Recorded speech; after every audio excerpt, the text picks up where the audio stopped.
Bonjour, c'est Ursule encore. On est le 20 février 2024. Alors, je viens sur la trompette aujourd'hui encore et je viens proclamer le retour de notre Seigneur Jésus-Christ. Amen et alléluia. Sont tous bénis, sont remplis de sa joie. Amen. Alors, contre vent et marée. Amen, contre vent et marée. Alors, hier, je veux dire dans la nuit d'hier à aujourd'hui, alors que je priais, Amen, jusqu'au matin, n'est-ce pas? Jusqu'à, je pense, peut-être 9 heures, j'avais reçu un seul chiffre. Et ça, c'est un peu rare, n'est-ce pas? D'habitude, je reçois des chiffres, je mets sur la tablette et puis je poursuis sur mon calepin ou bien vice-versa. Et mais c'est rare que je reçoive un seul chiffre. Alors j'ai reçu un seul. Et le chiffre que j'ai reçu, c'est le 608. Et ça veut dire de fermer. Ça veut dire de mettre une fin à quelque chose. Ça veut dire de bloquer ou bien d'empêcher l'évolution de quelque chose. Alors,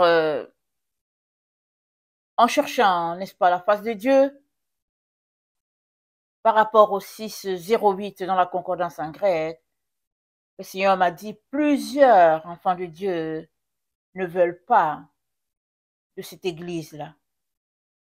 L'église pour laquelle Jésus-Christ est mort, pour qui il a donné sa vie, cette église pure et chaste, plusieurs ne veulent pas d'elle. Et ils veulent restreindre cette église-là. Et elle a des conditions un peu qui les dérangent un peu. Et cherchant la face de Dieu, le Seigneur m'a montré, n'est-ce pas, cette opposition qui est souvent là comme en sourdine. Et le Seigneur a fait ressortir certains éléments. Parce qu'au fait, en allant me coucher hier, je sentais cette lourdeur-là dans l'esprit. Amen. Je sentais cette lourdeur dans l'esprit. J'ai dit au Seigneur, mais qu'est-ce qui se passe? Pourquoi il y a tant d'opposition? Il y a tant d'opposition. Qu'est-ce qui se passe? J'ai dit, Seigneur, parle-moi. Dis-moi quelque chose. Qu'est-ce qui se passe? Et c'est comme ça que j'ai reçu le 608 alors que j'étais en train de prier. Amen. Donc, j'ai continué mon temps de prière jusqu'à ce que je finisse. Et c'est comme ça que j'ai été accrochée au fait que c'était le seul mot, la seule parole que j'ai reçue. Alors, le Seigneur, donc, nous révèle combien les enfants de Dieu veulent restreindre cette église-là. Elle ne fait pas leur affaire, ça ne les arrange pas. Plusieurs sont contents de ce que Jésus-Christ a acquis pour eux. Amen. Jésus-Christ a triomphé et il a fait d'eux co-héritiers avec lui, si bien que ils n'ont plus besoin de certaines choses parce que Jésus-Christ a déjà tout payé. Alors, dans Éphésiens 2, le verset 21, c'est dit, en lui, tout l'édifice bien coordonné s'élève pour être un temple saint dans le Seigneur.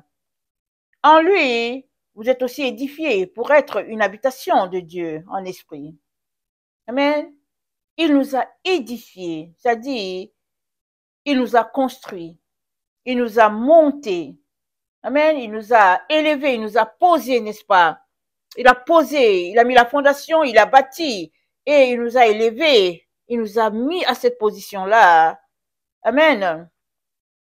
Où on fait partie de l'édifice avec tous ceux-là qui ont bâti avant nous. Alléluia, amen pour cela. Mais il est important qu'on sache, toi et moi, que nous atteindrons ce que nous sommes venus faire sur la terre si nous aussi nous nous levons pour bâtir dans ce que Jésus-Christ a déjà acquis pour nous.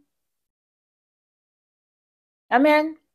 On est béni du fait qu'il est venu, il est mort, il nous a donné une position déjà. Mais si nous restons sans rien faire, disons à le louer, à le célébrer, à bénir Dieu pour ce qu'il a fait, alléluia, amen, ça c'est merveilleux, extraordinaire, je ne dis pas le contraire, je jubile tout le temps pour ce que Jésus-Christ a fait pour nous. Mais il y a une chose que nous devons comprendre, c'est que nous devons aussi nous lever pour bâtir. Et toujours dans Éphésiens 4, voilà ce que c'est dit. Au verset 20, c'est dit, mais vous, ce n'est pas ainsi que vous avez appris Christ, si du moins vous l'avez entendu, et si conformément à la vérité qui est en Jésus, c'est en lui que vous avez été instruits à vous dépouiller. Eu égard à votre vie passée, du vieil homme qui se corrompt par les convoitises trompeuses. On a appris à nous dépouiller, parce que le vieil homme se corrompt tout le temps, et on doit se dépouiller, n'est-ce pas? Et à être renouvelé dans l'esprit de notre intelligence, et à revêtir l'homme nouveau. Il y a des choses qu'on doit faire. C'est dit quoi? On a été instruit à nous dépouiller. Nous dépouiller, c'est quoi?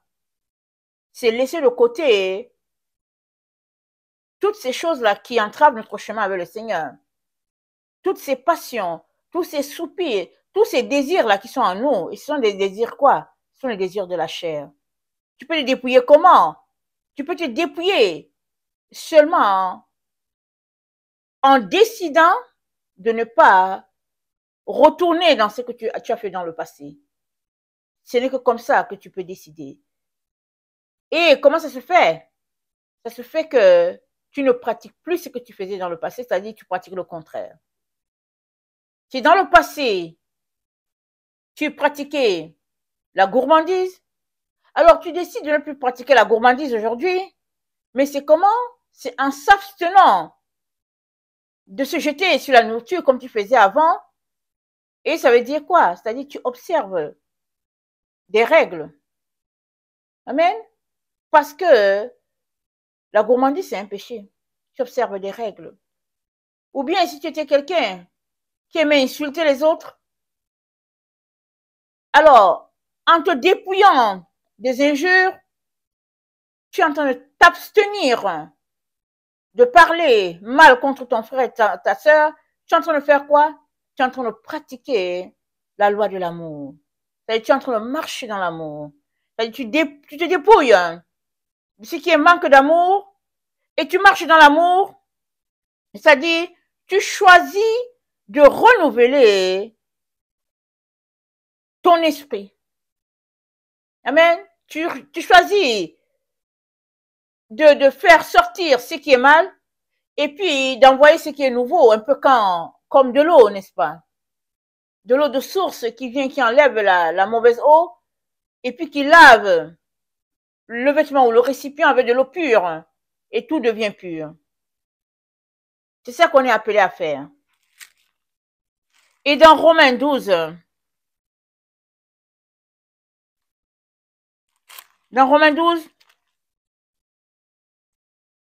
c'est dit au verset 2, ne vous conformez pas au siècle présent, mais soyez transformés par le renouvellement de votre intelligence, afin que vous discerniez quelle est la volonté de Dieu, ce qui est bon, agréable et parfait. Amen. Mais soyez transformés par le renouvellement de votre intelligence, afin que vous discerniez quelle est la volonté de Dieu, ce qui est bon, agréable et parfait. Donc, on doit renouveler notre intelligence, on doit utiliser notre discernement pour savoir quelle est la volonté de Dieu. Et la volonté de Dieu, c'est quoi? C'est qu'on puisse marcher dans ses commandements. C'est la volonté de Dieu. Dans Malachie 4, Malachie c'est le dernier livre avant Matthieu. Dans Malachie 4, voilà ce qu'il dit.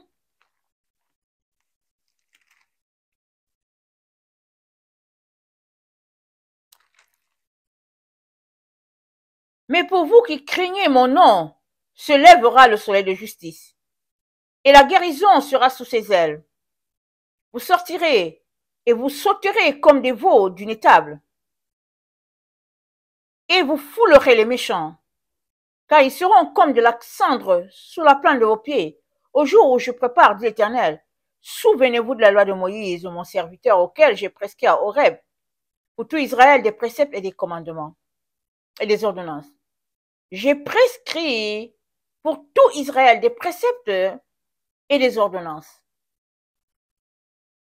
Ces préceptes et ces ordonnances, c'est à toi de les observer pour que ton intelligence soit renouvelée et pour que tu ne retournes pas dans la vie du passé. Mais si tu passes juste ton temps à louer le Seigneur pour ce qu'il a fait pour toi, alléluia, amen, ça ne va pas pratiquer les ordonnances pour toi. Ça, c'est une chose que tu dois faire. Louer le Seigneur, le célébrer pour ce qu'il a fait, alléluia, amen. Il y a une autre chose que tu dois faire, c'est de marcher dans les préceptes et les ordonnances de Dieu. Ça, tu dois le faire. C'est comme une personne qui a été rachetée par le Seigneur. Alléluia. Amen. Qui loue le Seigneur du fait que le Seigneur l'a racheté, guéri, délivré. Alléluia. Amen. Mais si la personne ne se lève pas pour se faire à manger, elle peut rester là. Et la nature ne va pas venir. Parce qu'elle n'est pas dans un temps de jeûne. Après avoir loué le Seigneur, célébré et fait tout, vient aussi le temps où la personne doit se trouver un bout de pain pour soutenir son corps. Parce que le corps devient faible. Et ça aussi, c'est quelque chose à faire. Et quand tu te lèves pour préparer ton pain, tu le fais de manière sainte. Tu ne fais pas de la nourriture corrompue. Tu prépares quelque chose, un plat pur, sain pour ton corps. De la même manière que tu as loué le Seigneur et tu l'as célébré et ça a envoyé de la pureté à ton âme, de la même manière tu as appelé à manger quelque chose de pur, comme ça ton corps sera pur, ton âme sera pure, ton esprit sera pur. Alors,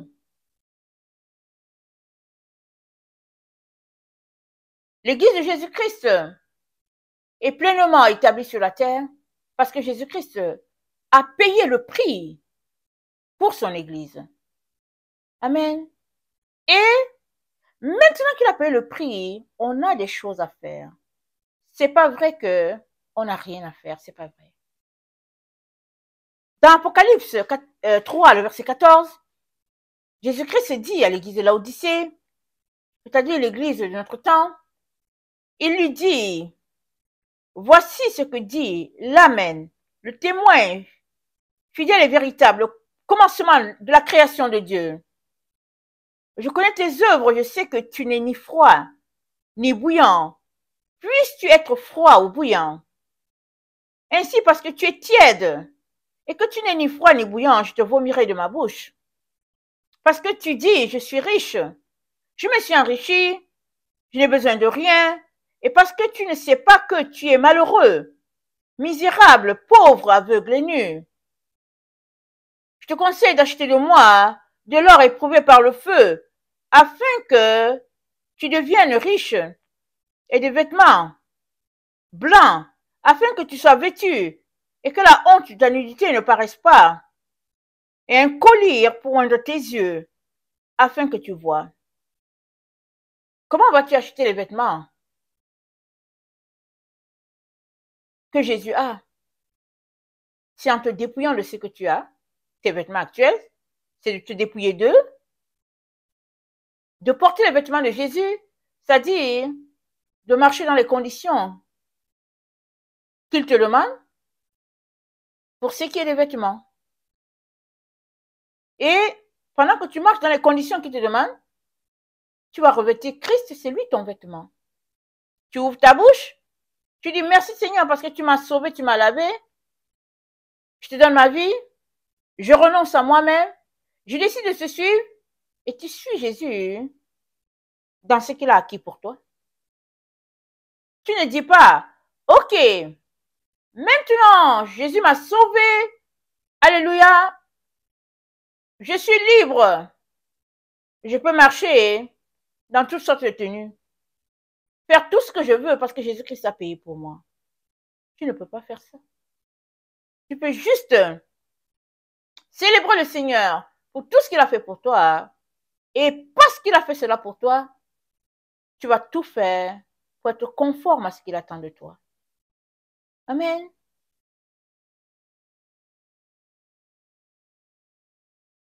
Alors, l'esprit de religion oppose Dieu dans ce qu'il veut faire. L'esprit de confort. Plusieurs sont confortables dans ce que Dieu a fait pour eux. Et ils ne veulent pas bouger de là. C'est l'esprit de confort.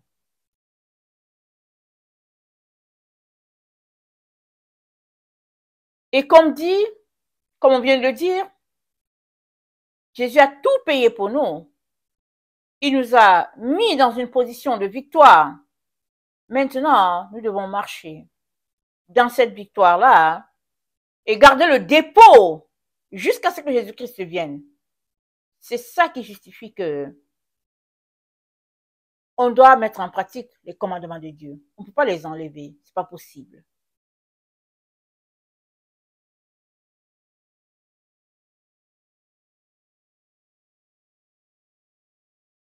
Et l'Église de Jésus-Christ telle qu'il l'a acquise, n'est-ce pas? Qui fait partie, qui est la seconde bergerie, sera unie à la première bergerie et marchera comme les apôtres ont marché. Et seuls ceux qui sont prêts, n'est-ce pas, à vivre ce que les apôtres ont vécu vont avancer dans cette église-là. Vous savez, à la croix, il y avait très peu de personnes qui ont soutenu Jésus. Les apôtres avaient peur, ils ont fui, mais il y avait les femmes qui étaient là, il y avait l'apôtre Jean qui était là. Les autres ont fui pour se cacher. Mais toujours est-il que quand Jésus a triomphé et que il fallait continuer dans l'œuvre qu'il a établie, il est allé rencontrer les apôtres. Quand ils ont péché toute la nuit, ils n'ont rien eu parce qu'eux, ils voulaient retourner encore à leur pêche. Jésus-Christ les a interceptés, comme on dit. Il les attendait au bord du lac Tibériade. Il a prêté de la nourriture pour eux et il leur a encore dit de retourner. Alors, ils sont retournés marcher dans ce que Jésus-Christ a acquis pour eux. Ça leur a pris un peu de temps. Parce que maintenant que Jésus-Christ était ressuscité, ils s'attendaient peut-être à ce que les choses soient comme avant, mais Jésus-Christ n'était plus au milieu d'eux comme avant. Jésus-Christ apparaissait et puis il disparaissait. Parce que il leur avait donné tout ce dont ils avaient besoin pour avancer avec son œuvre. Ils devaient apprendre que maintenant, c'était à eux d'assurer la victoire dans leurs différentes épreuves pour pouvoir aussi amener plusieurs à Dieu. Et l'étape qui était essentielle, n'est-ce pas, c'était que le Saint-Esprit descende. Et la Bible nous dit, il était dans la chambre haute et il priait, il intercédait, il réclamait de Dieu la clémence. Amen. Et Dieu les a touchés pour que, par le Saint-Esprit, ils puissent se transformer la vie de plusieurs. Mais il a fallu qu'ils se retrouvent, qu'ils prient, qu'ils se dépouillent de leurs péchés, et puis que la gloire de Dieu puisse descendre.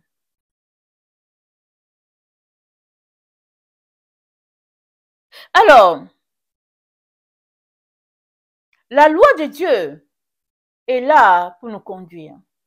Les préceptes de Dieu sont là pour notre bien. C'est une balise.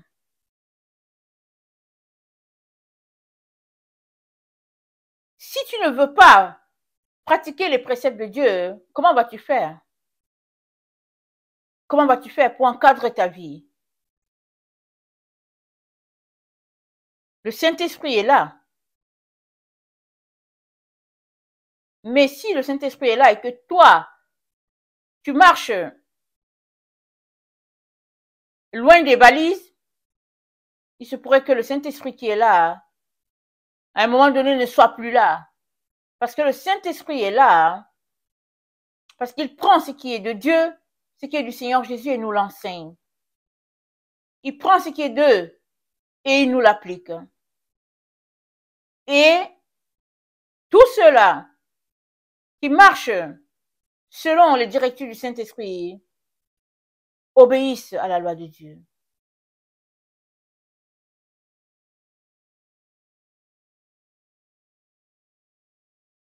Dans Ézéchiel 18,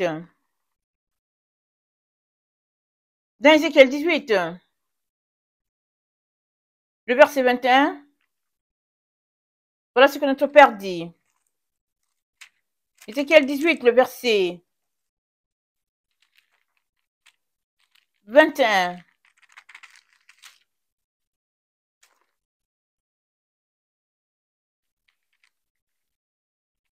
Si le méchant revient de tous les péchés qu'il a commis, s'il observe toutes mes lois et pratique la droiture et la justice, il vivra et ne mourra pas.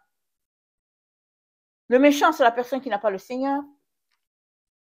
S'il revient de là, mais il y a aussi qui ont le Seigneur, qui disent qu'ils sont sauvés par Jésus, qui pratiquent des œuvres de méchanceté. Ça aussi, ça s'applique à eux. Donc, s'ils reviennent de cette mauvaise voie, ils ne mourront pas.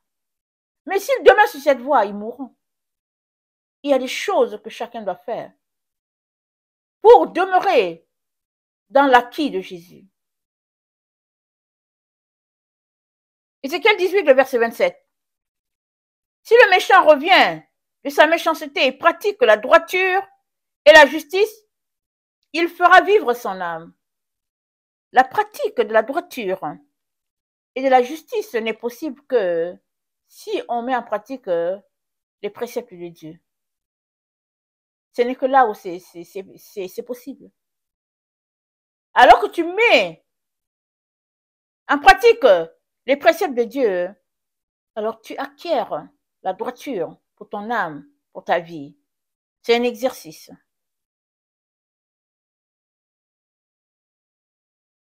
S'il ouvre les yeux et se détourne de toutes les transgressions qu'il a commises, il vivra. Il ne mourra pas. Amen. Il vivra et ne mourra pas. Mais,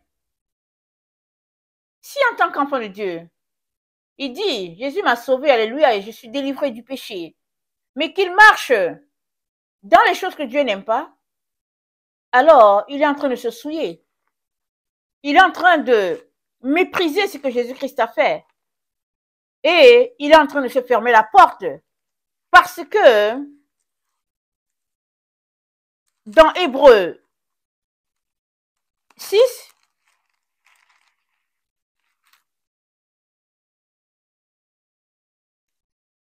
attendez, mes feuilles. Hébreux 6, le verset 4, c'est dit, car il est impossible que ceux qui ont été une fois éclairés, qui ont goûté le don céleste, qui ont eu part au Saint-Esprit, qui ont goûté la bonne parole de Dieu et les puissances du siècle à venir, et qui sont tombés, soient encore renouvelés et amenés à la repentance, puisqu'ils crucifient pour leur part le Fils de Dieu et l'exposent à l'ignominie. Lorsqu'une terre est abreuvée par la pluie qui tombe souvent sur elle, et qu'elle produit une herbe utile à ceux pour qui elle est cultivée, elle participe à la bénédiction de Dieu. Mais si elle produit des épines et des chardons, elle est réprouvée et près d'être maudite, et on finit par y mettre le feu.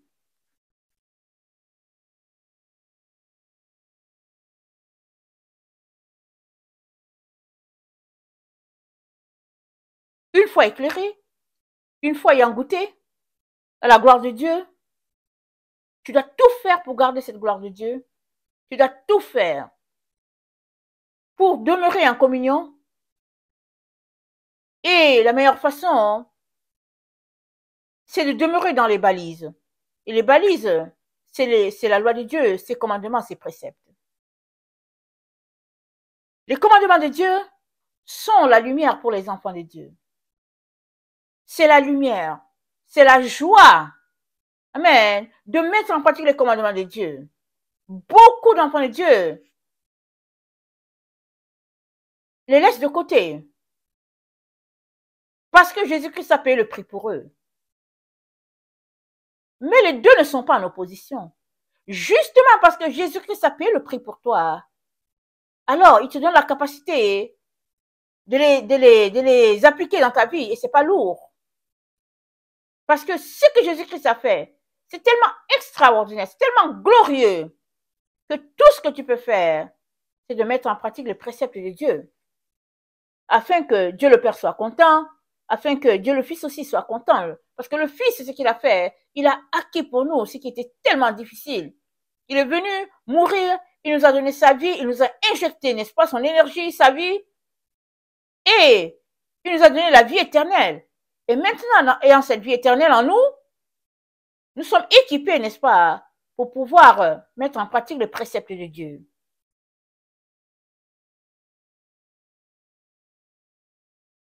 Il y a quelque chose de subtil dans plusieurs personnes qui expliquent le salut. Il y a quelque chose de subtil. La subtilité, elle est que l'acquis de Jésus nous donne tout simplement de triompher de tout. Alléluia. Amen. C'est vrai par la foi. Amen. Par la foi, Jésus-Christ a triomphé pour que tu sois aussi triomphant. Maintenant, quand viennent les épreuves, si tu tombes dans les épreuves, tu as manqué de triompher. Et Jésus-Christ dit quoi? Il dit, relève-toi. Remets-toi en rail. Et tu tombes. Il dit, relève-toi. Mais si toi, tu tombes 10 fois, 20 fois sur la même chose, à un moment donné, tu dois t'arrêter pour dire, j'aimerais avoir la victoire sur ce mal une bonne fois pour toutes. Comment faire? Et souvent, Dieu va te montrer que c'est un pattern redondant qui est là, qui fait que tu es toujours défait par rapport à ce péché-là. Et pourquoi es-tu défait? Tu es défait à tout moment que le péché se présente à toi, peut-être parce qu'au niveau de tes pensées, tu ne veux faire aucun effort pour l'arranger. Mais si tu choisissais de faire un effort, alors tout serait au beau fixe.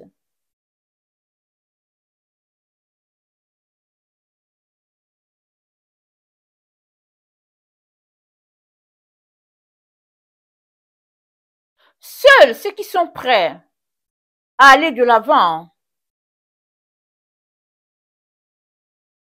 s'appliqueront à mettre en pratique les commandements de Dieu. Amen. Seuls ceux qui sont prêts à aller de l'avant s'appliqueront à cela.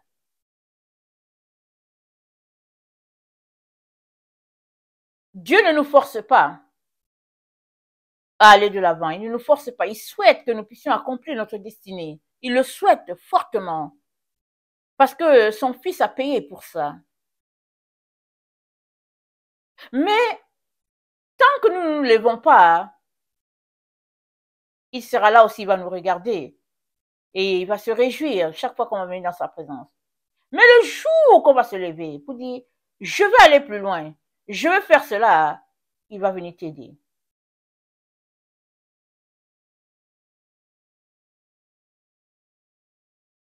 Et c'est ça les étapes de la vie. On est enfant de Dieu, on donne sa vie à Jésus, on est enfant de Dieu. Il y a pour qui ça vient de manière spontanée. Le jour qu'ils donnent leur vie à Jésus, c'est le même jour ils sont baptisés du Saint-Esprit. Il y en a comme ça, de la grâce de Dieu. Il y a d'autres aussi, ils donnent leur vie à Jésus et ils marchent un peu et puis se rendent compte que tiens, j'ai besoin de plus. Ils prient, le Seigneur leur donne le Saint-Esprit, ils sont baptisés. Et ils ont le Saint-Esprit et puis ils marchent encore de l'avant. Ils se rendent compte que, ah tiens, j'aimerais savoir pourquoi je suis sur la terre. Et ils vont prier, ils vont prier, ils vont prier, ils vont prier. Ils vont prier, ils vont prier, ils vont prier. Il se pourrait que Dieu ne leur dise rien. Pourquoi? Parce qu'il veut qu'ils fassent un sacrifice. Amen. Et à partir du moment où ils vont faire un sacrifice, par exemple, dire, je sacrifie la télévision, à partir de là, Dieu va te révéler quelque chose. Il y a un proverbe qui dit, quand l'étudiant est prêt, le professeur s'amène. Tant que tu es confortable dans ta position et que tu fais le quotidien, les ABC,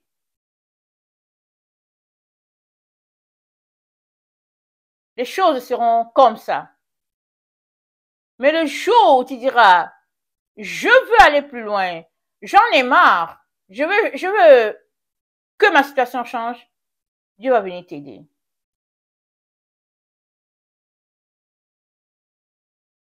Je ne suis pas l'exemple parfait pour cela, mais je sais que, étant né dans une famille chrétienne, j'ai grandi, j'ai marché avec le Seigneur, ma vie a été d'étape en étape.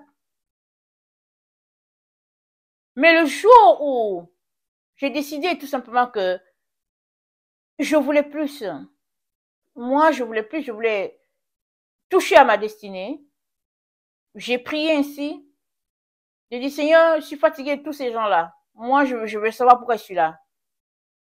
Ce jour-là, quand j'ai décidé, j'ai prié ainsi, le Seigneur était content, et il m'a dit, faut changer tes vêtements. J'étais choquée. J'étais choquée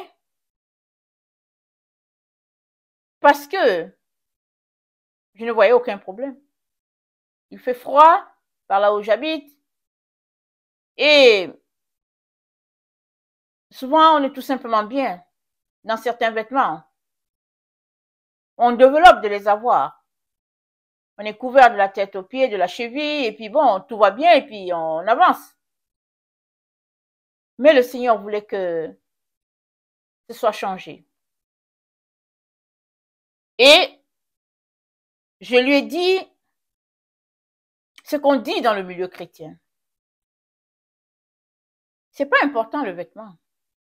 Ce qui est important, c'est que on aime le Seigneur, la sainteté est là. Je ne sais pas combien de mois ça m'a pris avant d'entendre encore Dieu. Parce que je n'étais pas prête à changer mes vêtements. Je regardais tout ce que cela demandait, tout ce que cela allait me demander. Je trouvais que c'était trop. Je n'étais pas prête. Et j'ai dit, mais c'est qui me parle? Évidemment, c'est ça. Quand on ne veut pas faire quelque chose, on dit, je sais pas qui me parle. Donc, je ne savais pas qui me parlait. Mais c'était bel et bien Dieu. Dieu me parlait. Et j'ai prié pour dire, je ne sais pas pourquoi je n'entends pas Dieu. Dieu ramenait toujours au point. Il me donne toujours le même verset qu'il m'avait donné. Toujours. Finalement, je me suis dit, mais tiens, pourquoi il me donne toujours ce verset-là? Et un jour, le Seigneur m'a dit, retourne la dernière fois où je t'ai parlé. Et je me suis rendu compte, c'était le jour où il m'avait dit, change tes vêtements. Je ne veux plus te voir porter ces vêtements-là.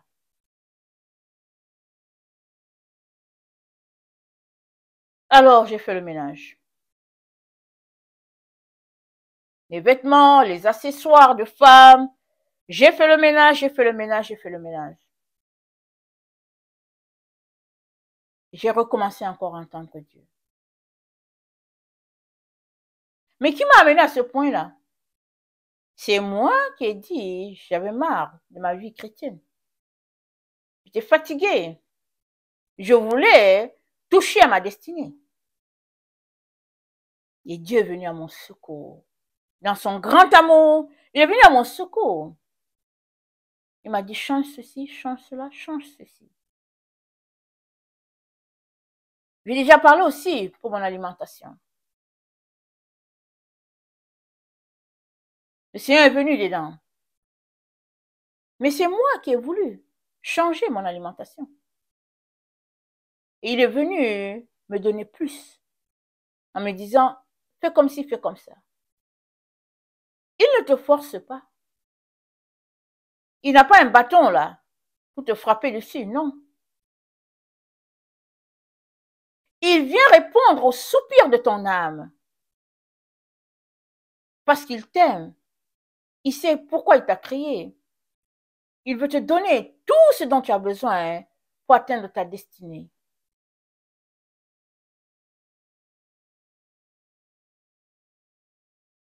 Et tu as besoin de franchir des barrières et des barrières. Et ces barrières sont là, elles sont placées dans le monde spirituel pour te donner d'avancer. C'est pas pour te détruire, c'est pour te donner d'avancer. Ces barrières font partie de ce qu'on appelle ta croix. Il faut que tu désires les franchir.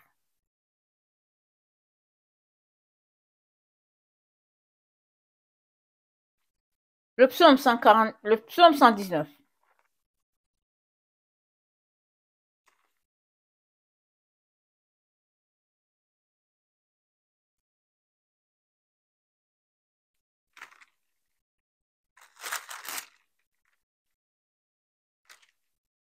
Le verset 142.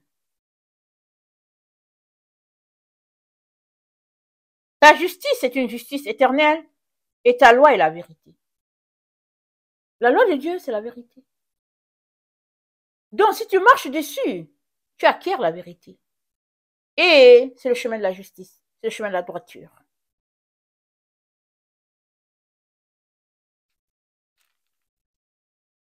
Le verset 160. Nous sommes plus dans le psaume 119. Le fondement de ta parole est la vérité, et toutes les lois de ta justice sont éternelles.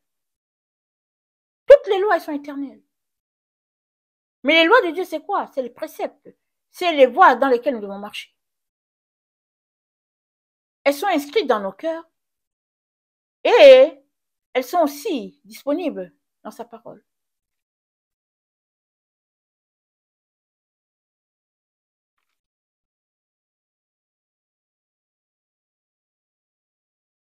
Le verset 133.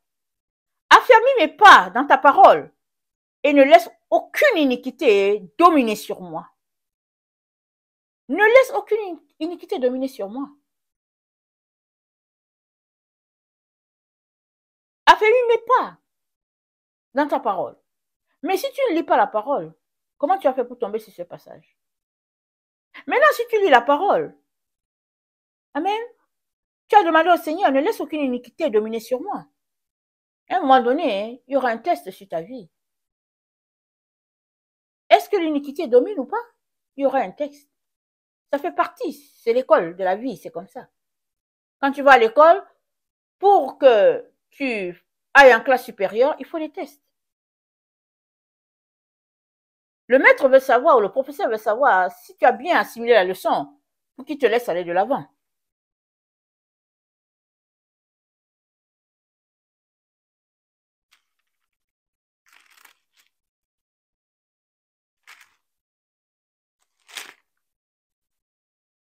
Le psaume 15.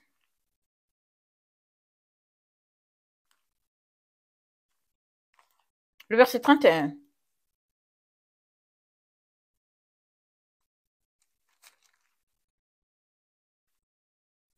Excusez-moi. Le psaume. Attendez. Je vais d'abord lire le verset 16, et puis le psaume 16. Je pense que j'ai fait une petite erreur. Je vais retourner au psaume 115. Le psaume 16, le verset 16. Ok. Je pense que... Ok. Excusez-moi. C'est toujours le psaume 119. Je suis désolée. Le psaume 119, le verset 16. Je suis désolée.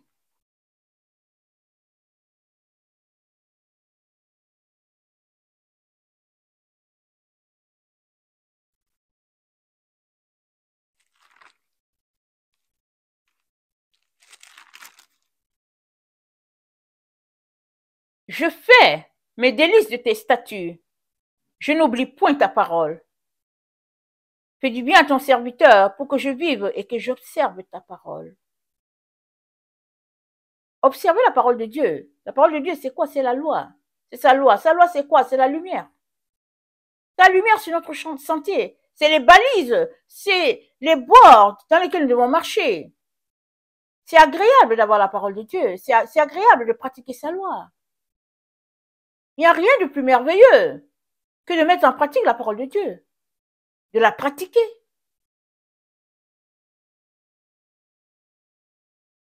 Le verset 19. Je suis un étranger sur la terre. Ne me cache pas tes commandements. Seigneur, ne me cache pas tes commandements, tes règles de vie, ne me cache pas ça. Je veux les connaître. Comme ça, je vais les appliquer pour être agréable. Seigneur, ne me cache pas tes commandements.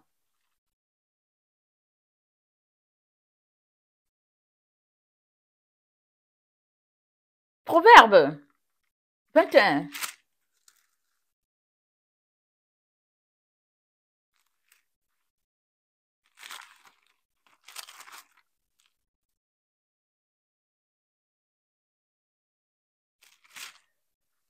Proverbe 21.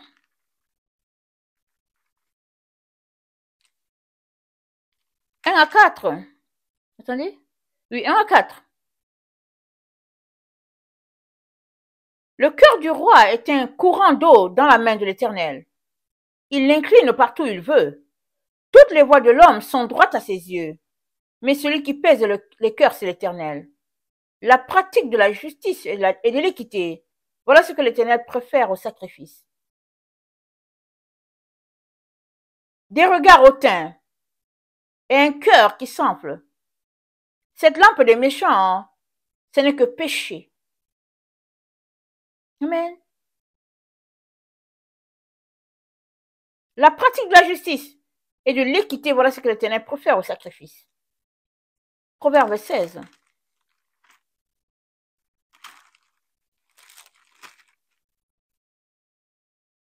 « 16 à 17. Combien acquérir la sagesse vaut mieux que l'or? Combien acquérir l'intelligence est préférable à l'argent? Le chemin des hommes droits, c'est d'éviter le mal. Celui qui garde son âme veille sur sa voie. Le chemin des hommes droits, c'est d'éviter le mal. Mais comment évites-tu le mal? Tu évites le mal en pratiquant le bien. Mais comment connais-tu le bien? Il faudrait bien que tu le lises. Tu dois lire le bien. Tu dois savoir, voilà le bien, voilà le mal. Et moi, je choisis le bien. Et tu te mets à pratiquer le bien. Jésus a pratiqué le bien. Jésus est resté sur la voie de la droiture. Il a pratiqué le bien. Il a triomphé pour que toi et moi, nous puissions marcher dans cet acquis-là. Toi et moi aussi maintenant, nous devons triompher. Amen. En laissant de côté la loi du mal, afin que nous puissions présenter à Dieu des pierres vivantes. C'est ça qui est dit. Allons-y lire. 1 Pierre 2. C'est dit. 1 Pierre 2, le verset 4. Approchez-vous de lui, pierre vivante, rejetée par les hommes, mais choisie et précieuse devant Dieu. Et vous-même, comme des pierres vivantes, édifiez-vous pour former une maison spirituelle, un saint sacerdoce, afin d'offrir des victimes spirituelles agréables à Dieu par Jésus-Christ. vous-même édifiez-vous, afin d'offrir des victimes à Dieu. Tu offres les victimes comment? Tu offres les victimes dans la prière. Tu pries pour quelqu'un. Et Dieu dit, il a prié, c'est accordé. Parce que c'est lui qui a prié. Je le connais. Je le connais. Il marche dans la droiture. Il prend au sérieux ce qui a été acquis pour lui à la croix. Je le connais. Et ça, c'est quoi? C'est une marche, c'est une étape. Il y a des gens qui vont prier et ça va prendre des années peut-être. Souvent, c'est parce qu'ils sont jeunes. Souvent, c'est parce qu'il y a peut-être quelque chose qui bloque. Souvent aussi, c'est parce qu'ils négligent leur statut. On ne sait pas les raisons pour lesquelles les choses sont comme ça. Mais il y a d'autres, ils vont prier.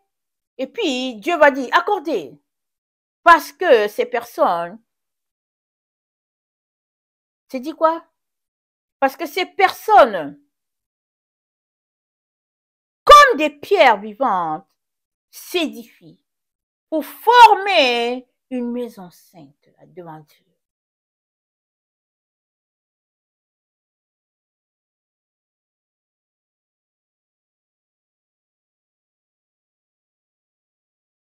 Proverbe 15, le verset 24. Pour le sage, le sentier de la vie mène en haut, afin qu'il se détourne du séjour des morts qui est en bas. Amen. Pour le sage, le sentier de la vie mène en haut. Ça veut dire quoi? Ça veut dire, pour le sage, il s'affectionne des choses d'en haut. Comme dit dans Colossiens 3. Le sage s'affectionne des choses qui intéressent Dieu. Et quelles sont les choses qui intéressent Dieu? Ça se trouve dans sa loi, ses préceptes, ses commandements.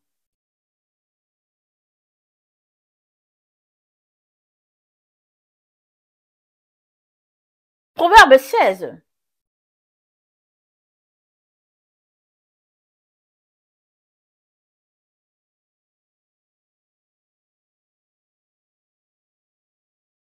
Le verset 16. Combien acquérir la sagesse vaut mieux que l'or? Combien acquérir l'intelligence est préférable à l'argent? On vient de le lire. Acquérir la sagesse, c'est quoi? C'est marcher dans ce que Dieu a acquis pour toi. C'est marcher dans sa lumière. C'est marcher dans son discernement. Et c'est dit quoi? Le commencement de la sagesse, c'est la crainte de Dieu. Quelqu'un qui décide de craindre Dieu, il vient de commencer d'écrire la lettre S de sagesse. Il est en train d'écrire la lettre S de sagesse. Il décide de craindre Dieu. C'est-à-dire, il décide de prêter attention à tout ce que Dieu est en train de dire et de le mettre en pratique.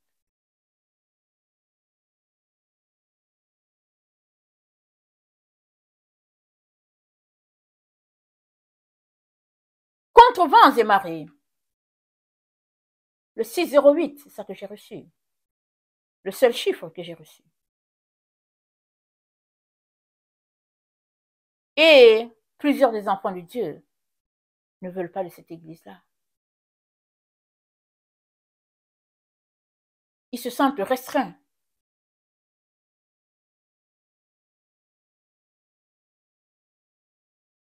Et dans 2 Timothée 3, c'est dit, sache que dans les derniers jours, il y aura des temps difficiles. Car les hommes seront égoïstes, amis de l'argent, fanfarons, hautains, blasphémateurs, rebelles à leurs parents, ingrats et religieux, insensibles, déloyaux, calomniateurs, intempérants, cruels, ennemis des gens du bien, traîtres, emportés, en fait d'orgueil, aimant le plaisir plus que Dieu, ayant l'apparence de la piété, mais reniant ce qui en fait la force. Éloigne-toi de ces gens-là. Éloigne-toi de ces gens-là. Alors on peut lire ça, on peut se dire, oh mais tiens, eux, ils vont même pas à l'église, on s'éloigne. Mais tous ces traits-là sont maintenant dans l'église. Tous ces traits sont dans l'église. Et on va s'arrêter pour dire que non, mais l'église, c'est la communauté que Dieu a mis ensemble et tout. Oui. Mais l'église de Jésus-Christ, c'est Jésus-Christ qui est mort pour elle. Il l'a acquise au prix de son sang, au prix de sa vie, au prix de son eau qui est coulée de son côté. Son sang a coulé. Sa vie a été rendue pour que toi, qui dis lui appartenir, tu puisses vivre pur, saint, sainte, chaste, glorieux, glorieuse, tu puisses vivre, être triomphant dans ce qu'il a acquis pour toi. Il a tout payé. Il te suffit juste de marcher dedans.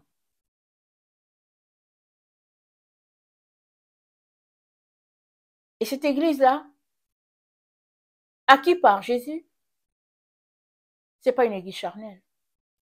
C'est pas une église montée de toutes pièces par les hommes afin de satisfaire leurs attentes, leur passion, leur entendement, leurs barrières. Parce que vous savez, chaque église sur la terre renferme les gens qui croient en elle. Alors, il y a des églises où tu mets les pieds, tu dis non, non, non, moi je retourne plus là-bas. Ça ne fait pas partie de moi. Et tu entres ailleurs, tu dis ah oui, oui, ici ça fait mon affaire. Moi j'ai des enfants, j'ai des adolescents. Alors non, il y a une bonne équipe là de jeunesse, moi j'aime ça. Et puis on entre ailleurs, on se dit ah non, mais tiens ici. Mais c'est pas comme ça avec l'église de Jésus. L'église de Jésus-Christ, c'est pas du marchandage. Pas du marchandage. L'église de Jésus-Christ, elle est. Point. Jésus a payé pour elle, il l'a établie pleinement, il l'a enfoncée dans toute sa profondeur et il revient pour cette église. Et il te dit, fais partie de cette église. Parce qu'alors, tu connaîtras sa gloire. Parce que c'est cette église-là qui connaîtra la rédemption. Cette église-là que Jésus-Christ a placée au milieu des hommes pour que par elle, la rédemption soit possible. Mais si tu fais partie de l'église des hommes, cette église, elle a ses valeurs qui n'ont rien à voir avec les valeurs de Jésus. Et il te sera difficile d'être transformé du type de transformation que le Seigneur attend de toi jusqu'à revêtir la gloire qu'il a pour toi. Voilà pourquoi il veut déjà que tu sois prêt alors qu'il vient. Il veut déjà que tu puisses te sanctifier, te purifier. Et voilà pourquoi il te donne des préceptes. Il te dit comment marcher.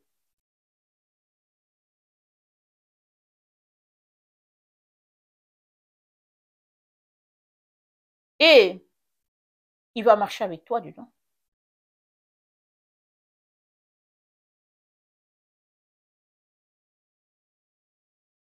Seul celui-là qui veut aller de l'avant ira de l'avant parce que sa volonté est engagée dedans et Dieu viendra l'aider. Mais celui qui aime le conformisme ou celui qui veut juste jouir du triomphe de Jésus, il restera juste là à son endroit de triomphe. Et à la fin, aura-t-il atteint sa destinée? Parce que tu atteins ta destinée seulement quand tu décides de marcher dans ce que Dieu a pour toi. Et ça commence par, oui, intégrer l'Église de Jésus-Christ et maintenant triompher de tous ces obstacles qu'il y a sur ton chemin jusqu'à arriver à la dernière des épreuves. Et être déclaré vainqueur par notre Seigneur. Voilà à quoi il nous appelle.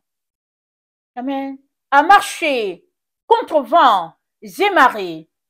Et lui, amen, nous donnera de triompher parce qu'il a déjà triomphé pour nous il y a plus de 2000 ans. Que le Seigneur bénisse sa parole. Maranatha, Jésus revient. Amen et alléluia. Amen et amen.